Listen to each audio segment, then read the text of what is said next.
के थरी हुनुभयो कोइराला थरी माइती कहाँ हुन् सिक्किम सुखिम कतिवटी हुनुहुन्थ्यो तपाईँहरू दिदीबहिनी हामीहरू 4 बहिनी छोरी 4 भाइ छोरा अनि कति वर्षमा यता कोइरालासित बिहा भयो त 12 पुगेर 13 लाग्यो लाग्दा अनि श्रीमान कति वर्षका थिए त्यतिखेर 20 वर्ष अनि त्यतिखेर समय जुग अन्न कसरी थियो 20 वर्ष होइन आमा होइन भने भन्नु न भन्नु थाहा छैन भने थाहा छैन भन्नु पर्यो माइतमा त 100 मुरी धान थियो हजुर 100 मुरी धान फन्क्याउँछन् माइतीले पाथीले ओ रुपियाँको कति माना कति पाथी आउँथ्यो रुपियाँ पाथी मासु कसरी थियो मासु त्यतिखेर होइन नखाए पनि चलन त छ सबै साधु साधु साधुहरू हुनुहुन्छ थाहा छैन त्यस सम्बन्धमा नसोधेर देवर जेठाजु कति मेरा यो देखाजु अब पारमा अनि सकिएको त होइन आफ्ना चाहिँ पैसा धार्नु छ आफ्ना देवरहरू चाहिँ कतिजना तपाईँका देवरहरू देवरहरू चाहिँ कतिवटा थिए देवरहरू त यहाँ आमाको यसो आज यहाँ अन्तर्वार्ता हुँदैछ कुन ठाउँमा रे अनि देवरहरू चाहिँ फटुमाल भाँसे फर्पु मालमासी थर्पु मालमा फर्पु बाँसकोटा गर्दै कता बाँसको त्यहाँ लहरे बाँसकोटा बाँस थियो नि सिधा माथिको छ माथि हो त्यो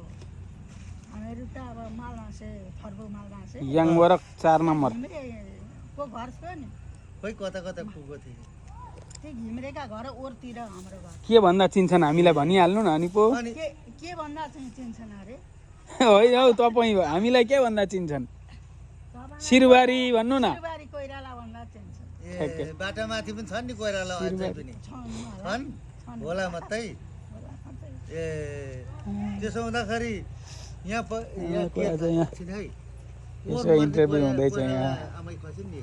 चापागाई दाजु आउनुभएछ आमासँग चाहिँ यसो गफगाफ चल्दैछ माथिबाट आउनुभयो त्यहाँ एकजना छोरी छन् नि अधिकारीकी छोरी ए कति वर्ष पुग्नुभयो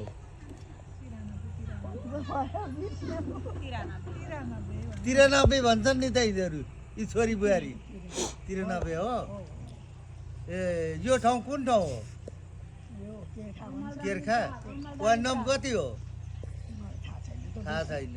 4 नम्बर पालिका चाहिँ कुन हो पालिका चाहिँ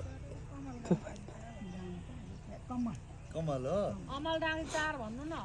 ए कम्मल गाउँपालिका 4 नम्बर अमलडाँगी सिद्धार्थ त्यसो भए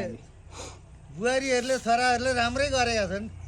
राम्रो गरेको छ आश्रममा पुर्याउँदैन होला गइवरी बसिवरी आइयो नि अब घर छोड्नु भएन आश्रममा पुर्याएको हो गइवरी हामी यिनीहरूले गइवरी ती कुटियोमा कोटिउममा आश्रम जानुभयो वृद्धाश्रम वृद्ध आश्रम त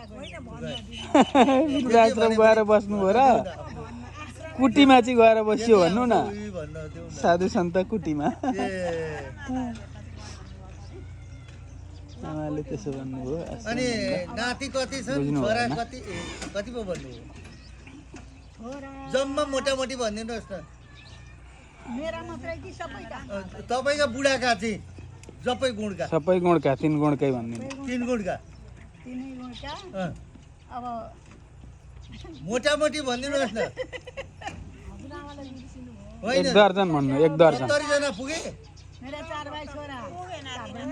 पुगे होला नि 70 80 90 जना कतिजना पुगे मोटामोटी 70 भन्नुहोस् न